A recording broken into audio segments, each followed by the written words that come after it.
Hi there, this is John Wilkinson again from History Made Easier, and this presentation is going to take a look at something I don't think is given enough attention: the Nazis' election-winning machine. There were other important factors that help explain the Nazis' electoral successes: circumstance, the Great Depression, and the use of violence. And other presentations of mine will look at other factors in Hitler's rise to power. But this one will consider something the Nazis got right.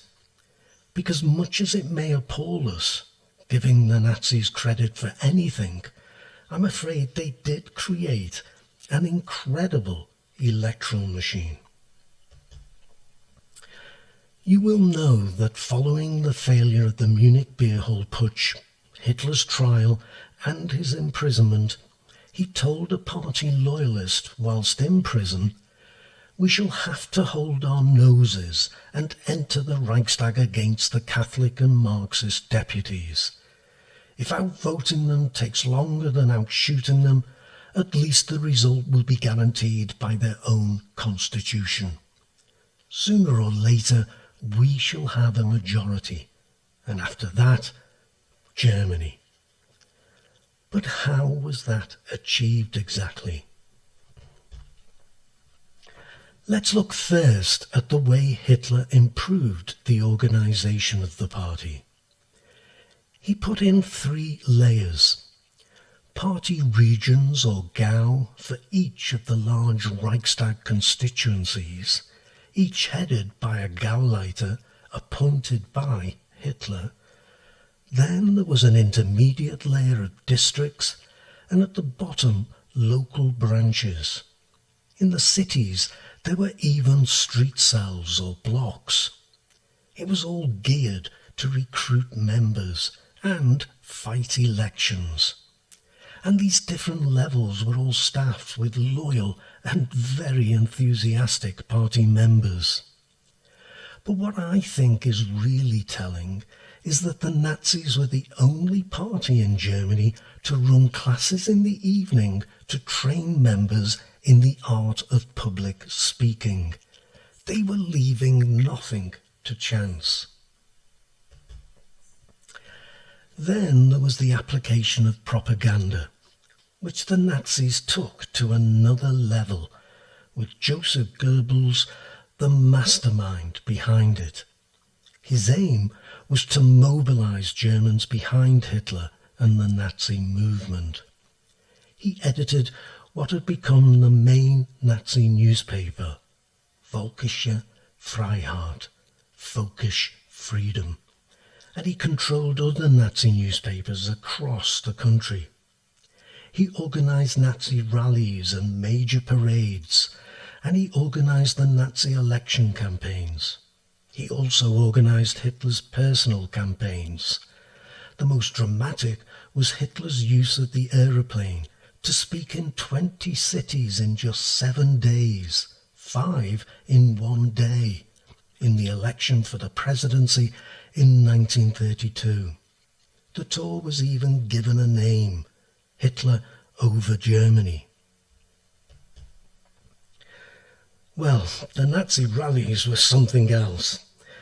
The Nazi masked ranks in uniforms, pageantry, dramatic torchlit processions, and speeches from the party leaders, with Hitler's speech the climax of the big rallies. They were colourful and exciting and helped show the Nazi party as being organised, disciplined and united, in sharp contrast to Weimar Germany as a whole. Both the 1927 and the 1929 congresses were filmed so that the image could be spread even further. The Nazis really saw themselves as a movement and wanted to be seen by the German people as such, rather than just another political party. And nothing demonstrated this more than the parades and the rallies held across Germany. And the huge Nuremberg rallies epitomise this more than anything else. As for their message, the Nazis, as they always had, placed the blame for Germany's troubles on the Treaty of Versailles, on Weimar and its politicians, on communists and Jews.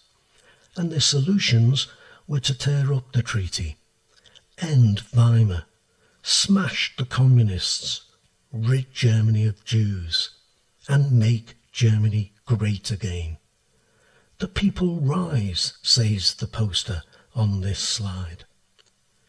But they cleverly targeted different groups with different messages too.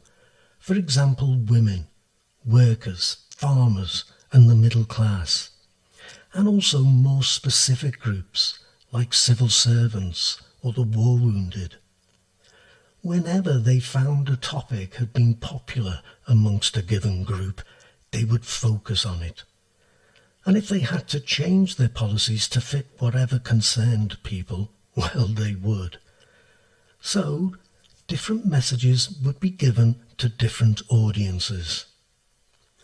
Starting in 1926, there was also a number of party organisations established to appeal to specific interest groups. For example, the Nazi Students' League, the Teachers' League, the Union of Nazi Lawyers, and the Women's League. The Nazis needed women's votes. And of course, there was a youth league. And then there was the Hitler factor, and the Nazi supporters' unshakable belief in Hitler as their leader. Hitler's fiery, impassioned speeches at the end of the 1920s, often given in dramatically staged mass rallies or huge open-air meetings, were inspirational to many.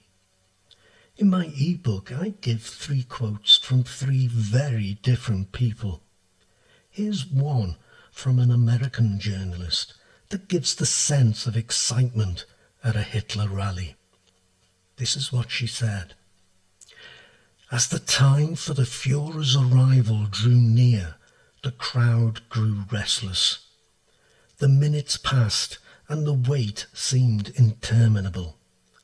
Suddenly, the beat of the drums increased, and 3 motorcycles with yellow standards fluttering from their windshields raced through the gates. A few minutes later, a fleet of black cars rolled swiftly into the arena. In one of them, standing in the front seat, his hand outstretched in the Nazi salute, was Hitler. Then Hitler began to speak.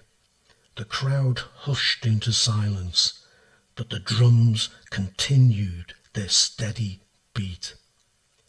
Hitler's voice rasped into the night, and every now and then the multitude broke into a roar of cheers.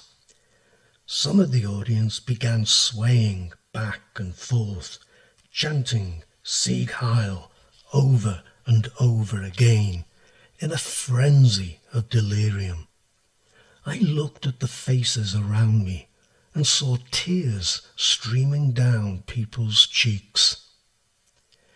It was like a fundamentalist meeting of whatever religious persuasion you care to think of.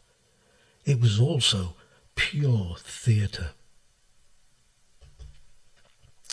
So, my message is yes, there were other important factors in explaining the Nazis' rise to power. But don't overlook the way the Nazis set about winning over the German people.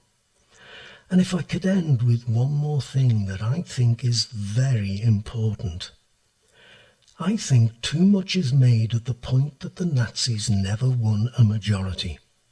It misses the point that they were by far the biggest and most important party in Germany at the time they came to power. And no party was going to get a majority of the vote in a system of PR. Some important things for you to think about in this presentation. Don't forget, I may have tutorial slots available if you think you might benefit from that. I can always sort out a fair fee with your parents, so don't let that put you off. But for now, it's only left for me to thank you, as I hope I always do, for listening. Good luck with your studies. Cheers.